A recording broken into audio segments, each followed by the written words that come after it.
প্রকৃতির কাছে যেন একটু করুণা ধার চাচ্ছেন এই বৃদ্ধা। সর্বস্ব হারিয়ে চোখে মুখে এখন শুধুই বিষাদের ছায়া। এমন শত শত হৃদয় বিদারক গল্পের জন্ম দিয়েছে নেপালের আকস্মিক পাহাড়ি ঢল। বন্যার পানি দ্রুত বাড়তে থাকায় ঘরের ছাদে আশ্রয় নিয়েছিলেন কেশব প্রসাদ বারাল। কিন্তু পানির স্রোত এতটাই ভয়াবহ ছিল যে তার ঘরের ওপরের তলাও তলিয়ে যায়। এর মধ্যেই কাদার নিচে চাপা পড়েন তার স্ত্রী।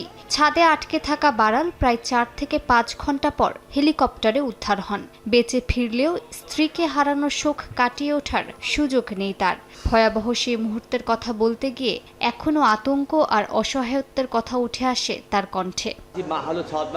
আমি ছাদে ছিলাম, তখন বন্যার পানি প্রায় ছাদ পর্যন্ত পৌঁছে যায়। প্রায় 1 ঘন্টা পর পানি কিছুটা কমে আসে। এরই মধ্যে আমার স্ত্রী ভূমিধসের নিচে চাপা পড়ে যায়। 4-5 ঘন্টা পর একটি হেলিকপ্টার এসে আমাকে উদ্ধার করে। একই রকম ভয়াবহ অভিজ্ঞতার মুখোমুখি হন 92 বছর বয়সী কেদারনাথ পারাজুলি।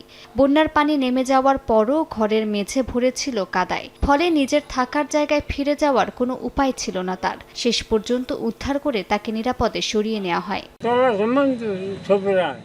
আমরা উপরের তলায় ছিলাম। বন্যার পানি উঠে পুরো তলাটি ডুবে যায়। ঘরের মেঝে কাদায় ভরে যায়। খুব কাছেই আমার বাসা ছিল, কিন্তু কাদার কারণে আমি সেখানে যেতে পারিনি। শুধু বারাল কিংবা পারাজুলি নন, এ দুর্যোগে বেঁচে যাওয়া আরও অনেক মানুষ এখন আশ্রয় নিয়েছেন নিরাপদ স্থানে। স্থানীয়দের দাবি, ত্রিশুলি বাজার সহ নদীর পাশের কয়েকটি এলাকা প্রায় পুরোপুরি নিশ্চিহ্ন হয়ে গেছে। বন্যার আগে মানুষকে সতর্ক করা হলেও আকস্মিক পানির তোড়ে অনেকেই ঘর থেকে প্রয়োজনীয় জিনিসপত্র সরিয়ে নেয়ার সুযোগ পাননি। এমন ভয়াবহ স্মৃতি হয়তো কখনোই ভুলে যেতে পারবেন না এই ভুক্তভোগীরা।